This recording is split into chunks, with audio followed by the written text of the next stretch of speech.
नमस्कार, मैं आदिति। अब अभी मेरे साथ देख रहे हैं जनता एक्सप्रेस। नीलगिरी को पशिले 27 टिकिया झाड़खंड हाथीपल सेथिरु 3 दंता 10टी छुआ और 14टी माई हाथी थिबार देखिबाकू मिली। झाड़खंड दलमा जंगल गत 2010 मसीह चिराचरित भावे नीलगिरी को यही हाथीपल आसुछंती। चलित वर्ष झाड़खंड दलमा जंगल यह हाथी दल आसी ओडिशा बॉर्डर पारी होई बुधवार भोर समय 27 टिकिया हाथी दल दल होई नीलगिरी रेंज अधीन दुर्गादेवी, पुंदाल, काठपाल, पाटणा, अयोध्या पिचु रास्ता पार करी गोपालपुर संरक्षित जंगल रे प्रवेश करिसंती। हाथी आसुथिबा रास्तार व्यापक धान फसल नष्ट करिसंती।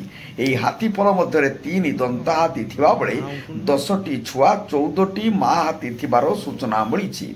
आज संध्या सुधा हाथीपल 2 ରୁ 3 भाग में विभक्त हो जाइतिबा बेले हाथीपल 3 कोशिया संरक्षित जंगल मुहां होतिबा देखा जाउछि। बालेश्वर जिला वनखंड अधिकारी प्रफुल्ल कुमार मल्लिक निर्देश में हाथी कबल मनीष को रक्षा करने और मनीष कबल हाथी को रक्षा करने जंगल चतुर्पार्श्व नीलगिरी वन विभाग रेंजर मनोहर खान नेतृत्व में एकाधिक फरेस्टर गार्ड, सबुज बाहिनी हाथीर गतिविधि निरीक्षण जंगल चतुर्पार्श्व जगी रही। डाकबाजी जंत्र द्वारा वनांचलवासी को सूचना दि जाइए। नीलगिरी मनोज महांती रिपोर्ट, जनता एक्सप्रेस।